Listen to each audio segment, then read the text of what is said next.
Le lendemain matin, vêtu de son manteau élimé, mais le port fier, il se rendit à l'adresse indiquée. La demeure du lord, imposante et élégante, se dressait au milieu d'un jardin impeccable, rappelant à l'artiste tout ce qu'il avait autrefois connu et perdu. Introduit au salon, il fut accueilli par le maître des lieux, un homme austère dont le regard scrutateur ne masquait pas une certaine méfiance. « Les artistes sont rarement fiables », lança le lord d'un ton tranchant, avant de l'inviter à faire une démonstration.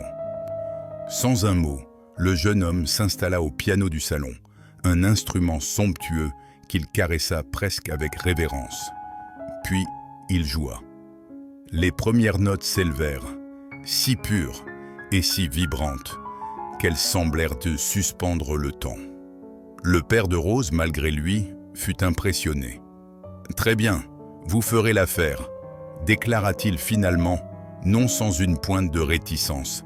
« Ma fille, Rose part bientôt pour Paris, chez une de mes cousines. Elle commencera ses leçons à son retour, dans une semaine. » Le jeune pianiste, curieux de découvrir son élève, demanda s'il pouvait la rencontrer. Le lord haussa un sourcil.